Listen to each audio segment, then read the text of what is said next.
Okay, hello everybody. Have a good one and be welcome to your English class. It's time for begin with today's class. At first, we are going to read the versicle. Okay, pay attention. Here we go to Galatians 5:22 to 23 that say to us, but the fruit of the Spirit is love, joy, peace, patience, kindness, godliness, faithfulness, gentleness, and self-control.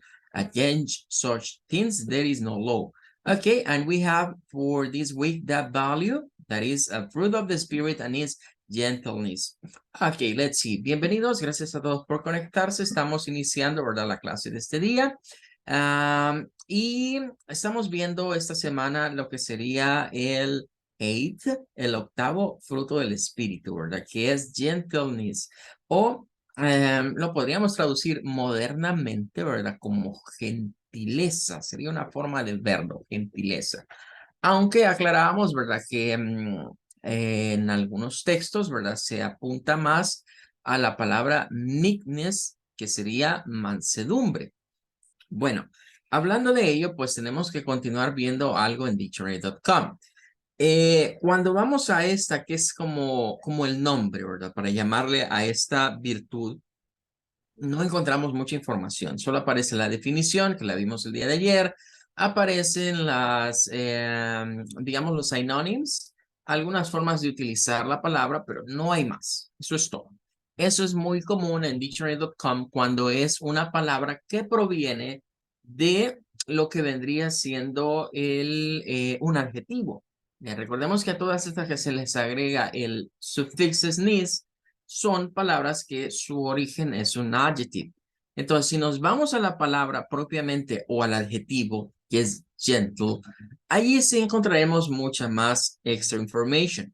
En primer lugar, pues la pronunciation, ¿verdad? Como gentle, tiene algunos cambios, ¿verdad? Algunos cambios, ya que en cierta medida se puede utilizar como verbo.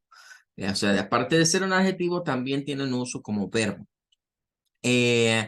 Luego tenemos que concentrarnos quizás más en lo que es el adjective, ¿verdad? Que vean que como adjective puede tener una forma superlative y una comparative form.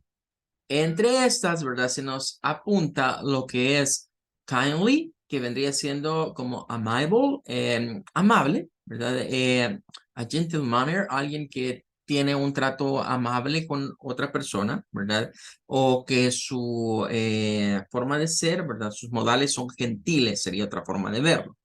Em, Como la gentileza, ser gentil, ¿verdad? ¿Ok?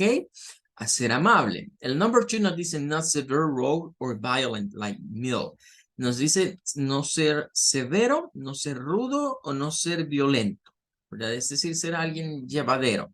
Em, Se puede aplicar a cosas que no sean personas, no solo a people. Por ejemplo, dice a gentle wine, que es como cuando nosotros decimos un clima, bueno, si lo fuéramos con weather, a gentle weather, un clima agradable, a gentle wine, un clima fresco, ¿verdad?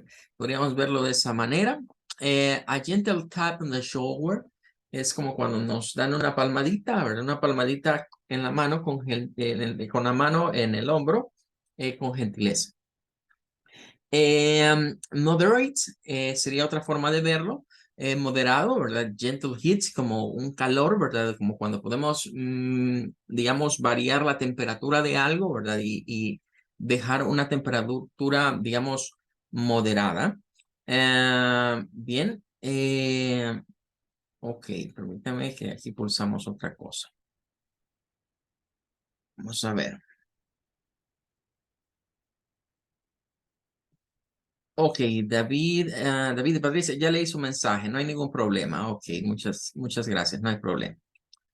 Bien, tenemos ahora gradual, que es algo gradual, o sea, como decir que algo, como sinónimo de moderado, o sea, que algo se va elevando o va poco a poco. Está como verbo, ¿verdad? Como verbo que ese quizás no lo vamos a profundizar mucho, pero es alguien en términos de gentle, como verbo, podríamos decir alguien que pues procura la paz, procura que todo esté tranquilo, ¿verdad? Podría ser otra forma de verlo como o como, de hecho es un sinónimo de los que vamos a ver ahorita.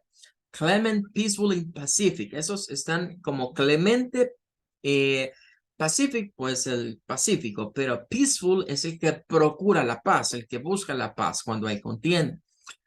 Luego tenemos soothing, que viene de soothe, de aquello que decíamos de la espuma, ¿verdad? De suave como la espuma, tender, que tiene que ver con tierno o con algo tierno. Luego human y merciful, ese último, pues misericordioso. Temperate, noble, docile, tame, courteous, vendría siendo otros sinónimos de esa palabra, ¿verdad? El de noble, decíamos que de ahí se desprende el uso de gentle para los denominados gases nobles o para esa propiedad, digamos, de esos elementos. Alguien cortés, polished, alguien refinado, podríamos decir, de muy buenos modales incluso. Em, y claro, están los opposites, los opuestos, como cruel, alguien muy cruel, violent, alguien violento, wild, es decir, alguien salvaje, ¿verdad? Alguien rudo. Bueno, podríamos verlo de diferentes maneras, pero vamos a ir al orange. Ok, gentle. De acuerdo a dictionary.com, esto viene del Middle English allá por 1175 o 1225. Es decir, estamos ubicándonos entre el siglo XI y el siglo XII. Esta palabra el inglés la retomó del French, de una palabra gentil del French, da la idea de high-born noble. Es decir, era un término, un gentil, era al que se le aplicaba como término a aquel que traía sangre azul o que era nacido de la realeza o de la alta alcurnia. Ese era el término originalmente. Entonces, se supondría que estas personas gentiles, por nacer, digamos, en hogares muy pudientes o poderosos, eran de muy buenos modales, de muy good manners. Y de ahí nació esa situación, ¿verdad? Pero si vamos más atrás, o sea, más atrás del English y más atrás del French, está el latín. Y en el latín, ¿verdad? Existía el vocablo gentilis, que traducido significa belonging to the same family, es decir, son aquellos que pertenecen a la misma familia, que es una palabra relacionada a gent, de donde se desprende el término de gens, o sea, de los genes. Cuando hablamos de los genes, la palabra gen está relacionado a gentilis, que significa que tienen los mismos genes, que son de la misma familia. Ok, pero eso es de acuerdo al English. Pero hay un antecedente todavía anterior a los romanos y al latín, y es el antecedente que se encuentra en the Bible. El pueblo de Israel, desde el Antiguo Testamento, acostumbraba a usar el vocablo gentil o pueblos gentiles, y así aparecen las traducciones actuales al español, para referirse a todos aquellos que no eran descendientes de una de las 12 casas o de las 12 tribus de Israel. A todos aquellos pueblos que rodeaban, digamos, el área de la tierra prometida o que habían tomado la tierra prometida, para ellos eran gentiles.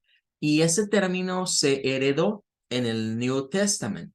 Por eso es que Pablo, por ejemplo, a Pablo se le conoce como el apóstol de los gentiles, porque él se dedicó a predicar el evangelio a todos aquellos que no eran propiamente judíos, ¿verdad? Sino que les habló a los griegos, a los mismos romanos, ¿verdad? Les predicaba a otras naciones. Entonces, aquí es donde viene la discrepancia entre utilizar gentleness o usar meekness. Y de hecho, en esta tiene un synonym study. Miren, esta tiene un estudio de sinónimos por esta situación de que esto puede significar muchas cosas. Aparece gentle, meek, and mild. Y puedes referirse en ese sentido gentil o manso, o alguien, digamos, tranquilo, to absence of bad temper or belligerence. A alguien que tiene la ausencia, ¿verdad? De un mal temperamento o de un comportamiento beligerante. También nos dice, gentle have reference especially to disposition and behavior. está relacionado a la disposición y el comportamiento. Often suggests a deliberate or voluntary kindness or forbearance in dealing with others. Muchas veces sugiere, ¿verdad? Esa pauta voluntaria de amabilidad, ¿verdad? Para con otros y llevarnos bien con otros. Por ejemplo, a gentle pat o a gentle with children, alguien que es, diríamos, amable con los niños o apacible con los niños. Luego tenemos meek, implies a submissive spirit and may even indicate undue submission in the face or insult and injustice. Cuando apuntamos a manso, algo manso es meek en inglés, se refiere o implica estar sumiso, un espíritu sumiso que incluso pasa esa sumisión a pesar de estar siendo insultado o de sufrir injusticias. Bueno, entonces cerrando, el conflicto que se tiene a nivel de las traducciones entre Spanish y English es el uso del término gentil. Modernamente, para nosotros, gentil es alguien sinónimo de alguien amable, de alguien misericordioso, de alguien que es llevadero, que tiene una forma de ser muy agradable. Ok, pero si lo vemos en la Biblia, las traducciones de la Biblia a veces hablan gentil bajo el aspecto o el punto de vista de esos pueblos o esa persona que no pertenece al linaje israelita. Por esa razón, vemos que en español, aquí está claro el uso de mansedumbre. En cambio, en inglés, algunas versiones de hecho, usan la meekness, que es la palabra mansedumbre en inglés, o el adjetivo meek pertenece a esta palabra. Pero también se puede utilizar gentle, ¿verdad? Que es una derivación. Bueno, pero bien, vamos a dejar hasta acá esto y mañana, bueno, mañana no nos conectamos, pero voy a dejar unos ejercicios para ustedes. El Thursday, el jueves que regresemos, vamos a ver las diferentes traducciones en el inglés y vamos a ir viendo cuáles usan gentleness y cuáles se van por un vocablo como meekness. Ok, well, that's gonna be all. Bueno, vamos a continuar con lo que serían los verbal tenses. Recuerden que el objetivo al completar ya lo que sería esos topics de los verbal tenses es que usted pueda manejar 12 tiempos verbales que van, ¿verdad? Entre lo que son los continuos, los simples y los perfectos. Cada uno de estos se agrupa en el hecho de tener, ¿verdad? Lo que sería los tres time, el past, el present y el future. Entonces, de ahí sacamos todas esas derivaciones. Ya estudiamos el present perfect y el present perfect continuous. Hoy nos vamos al past perfect. Y yo les había adelantado, el tema de los perfect no es muy complejo por su característico uso del auxiliar had o had, ¿verdad? Dependiendo, en este caso vamos a ver que es had para el pasado, pero anteriormente veíamos que era have o has. Ok, aquí nos dice, it's quite an easy tense to understand and use. Es muy fácil, ¿verdad? Porque hay muchas piezas que ya las traemos de los otros verbal tense. This tense talks about the past in the past. Eso es como redundante, ¿verdad? Este tiempo verbal habla del pasado en el pasado. Ya vamos a ver gráficamente qué significa eso. Okay, let's go to see the structure used, and then you are going to do a little quiz. Let's see. How do we make the past perfect tense? Okay, the structure for this past perfect tense is at first the subject. Then we have to use auxiliary have. But in this time, we have to say had because it's past. Entonces, aquí es donde ya debemos de ubicarnos. El auxiliar es el que va a ir dándonos una idea acá si estamos en futuro, pasado o presente de los perfectos. Y en este caso, para el pasado propiamente, vamos a usar had. Y ya sabemos que en este caso no hay dos formas, como en el presente que teníamos have y has, sino que aquí para todos los subject es had, siempre es el mismo. Y luego el past participle. Con esos tres elementos ya estamos formando prácticamente un past perfect. Sí, claro, nos haría falta la parte del complement, pero ya la estructura es esa. Sujeto, had y un past participle. Entonces, nuevamente, diríamos, para manejar estos tiempos perfectos, debemos de remitirnos al documento que previamente hemos visto de los listados de verbos regulares y verbos irregulares, porque ahí encontramos los past participle y necesariamente debemos de ir a aprendernos esos verbos. Recordando que hay algunos de uso más frecuente que otros. Entonces, si yo no me quiero aprender todos, pues por lo menos los más frecuentes sí debo de manejarlos. Eh, Pónganle ustedes más o menos un aproximado de 25 verbos son los más frecuentes. Entonces, esos 25 verbos es de memorizarlos para lo que es el past participle. Ok, well, let's see. Vamos a ir viendo. Se nos dice, for negative sentences, we insert not between the auxiliary verb and the main verb. For question sentences, we exchange the subject and the auxiliary verb. We have some examples. Bueno, aquí ya vamos con los ejemplos, ¿verdad? En lo que serían las tres formas de las oraciones. Si vamos a decir algo en positive way, in affirmative statement, well, for example, we had, I had been working. I had been working. Okay, you had been playing. It had not been working well. We had not been studying here. Had you been drinking? Had they been waiting long? Ok, este que está acá, pueden ver que se está incluyendo el not, pero además lleva el been. Entonces, si yo digo nada más, I had, y quitamos lo del been y paso lo de working, I had worked, pasamos a lo que sería el pasado perfecto. Pero estas oraciones que están aquí más nos estarían apuntando a lo que sería un pasado progresivo perfecto. Entonces, notemos que el auxiliar had va a delimitarnos, si solo aparece él, es pasado perfecto. Pero si aparece junto con el been o con el sin incluso, o si aparece con un ing, ya estamos hablando de que esto deja de ser pasado perfecto y se convierte en pasado perfecto progresivo o past perfect continuous. Entonces, debemos de tomar en cuenta esa situación. Ahora, ya que nos aparecen los subjects como I had, you had, it had, we had, you plural, she had, he had, whatever, cualquiera de ellos, vamos a ir a las contracciones.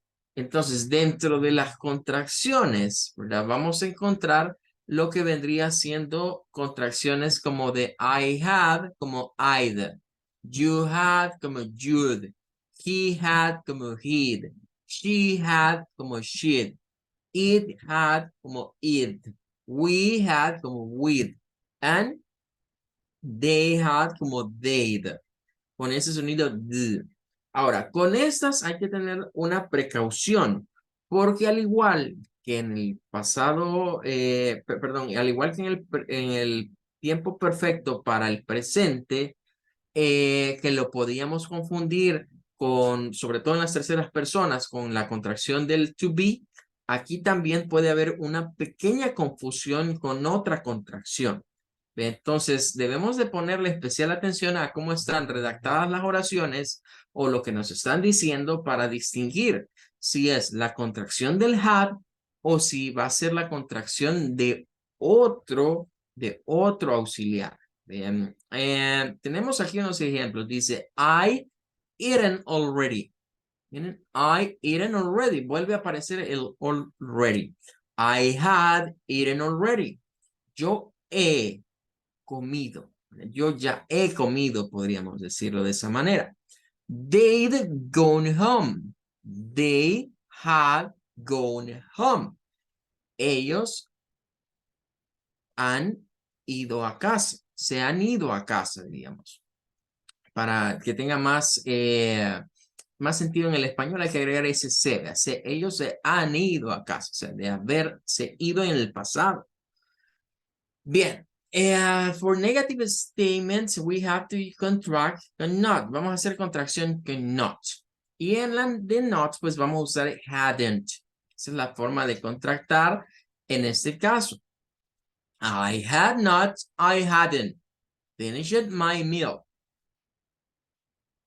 Yo no había terminado mi platillo, refiriéndonos a algo en el pasado. Anthony hadn't had. Esto parece redundante. Anthony hadn't had a day off per month. Bien, ahí resulta interesante eso de hadn't had. Bueno, sí, en este caso se puede aplicar. Es decir, el mismo, el hadn't nos está sirviendo como auxiliar para decir Anthony no había, ¿verdad? Tenido, diríamos acá, porque ese had que está ahí en segundo lugar no es el past simple, es el pasado participio. Resulta que el pasado simple y el pasado participio para have es el mismo, el had. Pero en este caso, en esta oración, ese segundo es para decir Anthony no había tenido en este caso, no había tenido un día libre por meses.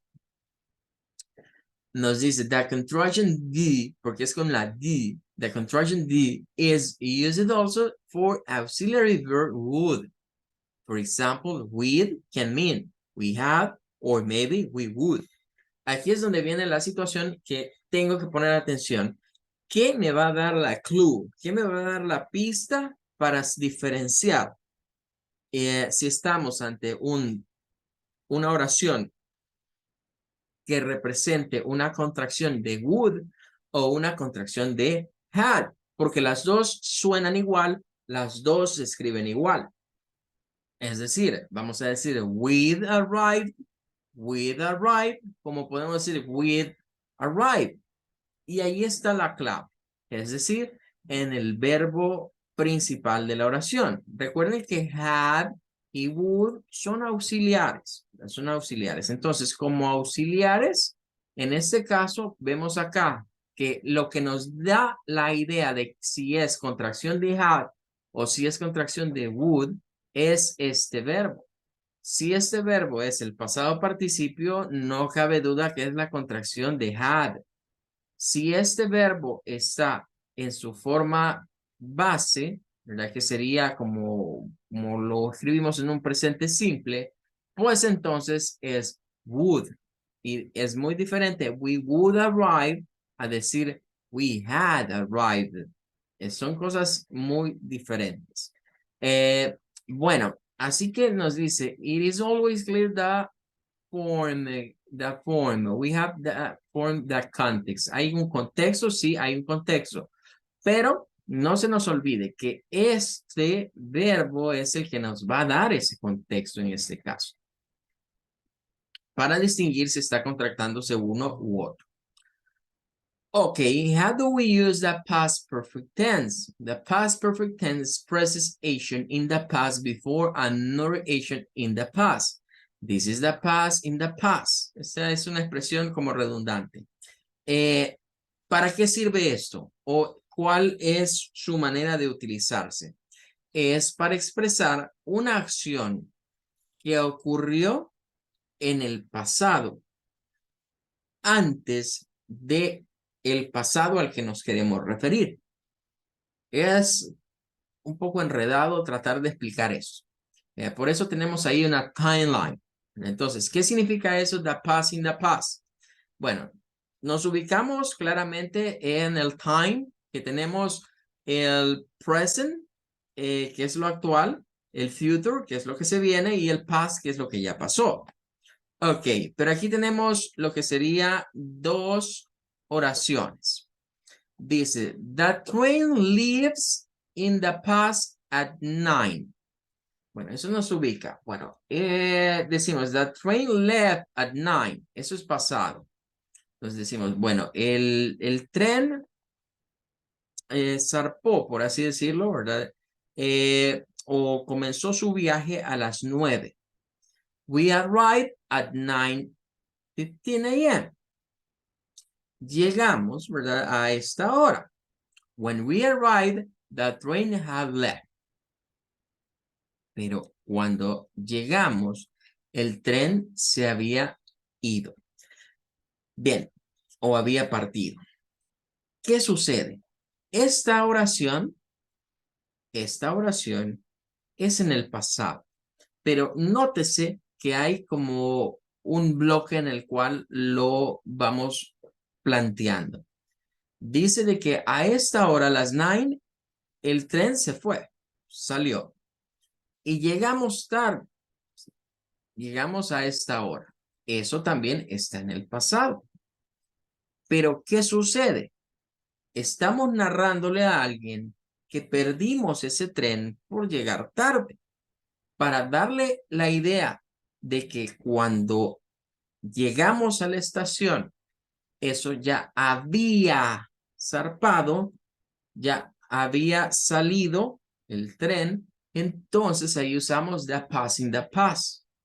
Estamos queriendo representarle a quien sea, digamos, nuestro oyente, yo como un interlocutor, le estoy queriendo decir de que este tren en este punto se fue o que la acción en ese punto ocurrió, pero que yo me ubico en un punto después, en el pasado.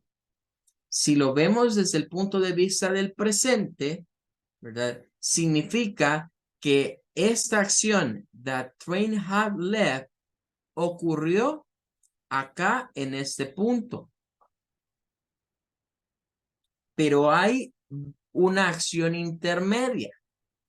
Entonces aquí debemos tomar en cuenta que para llegar a hablar con el past perfect, tengo que establecer como la secuencia, como una secuencia de eventos. Y lo mínimo en esa secuencia de eventos es plantear un evento inicial en el pasado, un evento intermedio en el pasado. Eso de inicial e intermedio, ¿de qué depende? Va a depender de el tiempo en el que lo estemos diciendo. Por lo general, estas acciones del pasado nosotros las narramos en el presente. Cuando queremos narrar a un evento del pasado, siempre narramos en el presente. No lo podemos narrar en el futuro, lo narramos en el presente.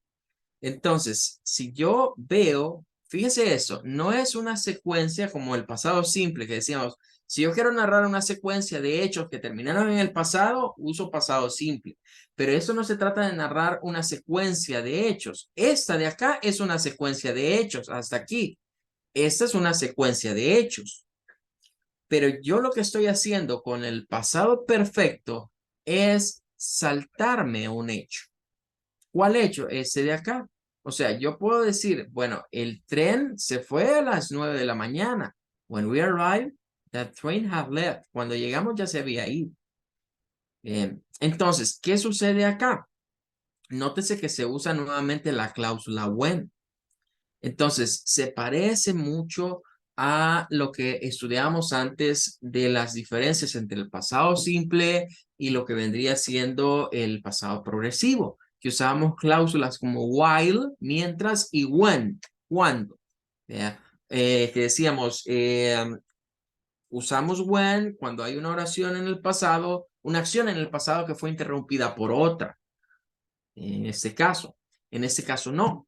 En este caso es para decir de que ya algo había ocurrido en el pasado antes de otra acción que también es en el pasado. Entonces, por eso se le dice que es the past in the past. Es como hablar del pasado en el pasado. ¿Qué es el pasado en el pasado en este caso? Bueno, que el tren se había ido. Cuando llegamos, ya se había ido. Ok, pero tenemos more examples. Dice, I wasn't hungry. Miren, es una oración que primero nos ubica en un pasado. I wasn't hungry. Past simple. I had just eaten. ¿Ok?